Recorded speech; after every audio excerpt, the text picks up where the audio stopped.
It always starts the same way. The butterflies.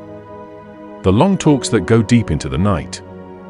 The way they look at you like you're the only person in the room.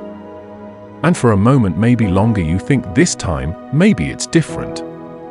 But then, slowly, subtly, silently, it slips. The warmth fades. The responses get shorter. The affection turns transactional. And suddenly, you're chasing something that just days ago felt easy. You're left sitting with the echo of what once was, wondering, why do I always end up here? If you've ever found yourself falling for people who can't meet you emotionally, who pull away when you lean in, who confuse vulnerability with weakness, let this be your mirror. You are not broken. You are not alone. And this is not about your worth. This is about your pattern. 1. The psychology of attraction. We don't attract what we want.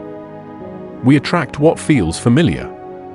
If love, in your early life, came with conditions, if affection was unpredictable, if you had to earn connection through performance, perfection, or pain, then inconsistency doesn't feel like a red flag. It feels like home. You learn that love is effort. That silence means you need to speak louder. That distance is an invitation to chase. That if you're not being chosen, you just have to try harder. So when someone gives you crumbs, you try to bake a whole meal. Not because you don't know your value, but because, deep down, you believe love is something you prove. TWOWHY, you stay. There's a reason you don't walk away at the first sign of coldness. There's a reason you hold on, even when your heart is quietly begging you to let go. Because on some level, conscious or not, you believe that if you can just love them enough, they'll choose you. That if you fix them, they'll fix the way you feel inside. But here's the truth: love is not rehab. Your heart is not a hospital. You are not required to bleed in order to feel loved. Trying to earn someone's love is the fastest way to lose your own. 3. Breaking the cycle. Healing begins the moment you stop asking, why don't they love me? And start asking, why do I keep giving myself to people who can't? That's where the work begins. You go inward.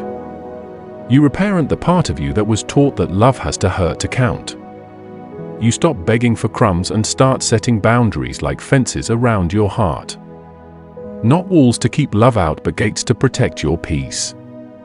You learn to believe that "I'm not ready" is not a challenge to convince them, it's a truth to walk away from.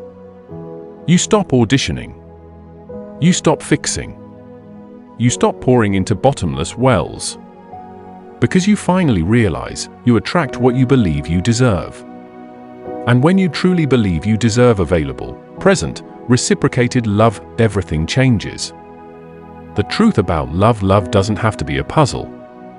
It doesn't need to keep you guessing. It shouldn't trigger your anxiety more than it heals your heart. You don't need to decode silence. You don't need to interpret mixed signals. You don't need to prove you're worthy of staying. You're not too much. You've just been asking the wrong person to hold all that you are. The right one won't need convincing. They won't run from your depth.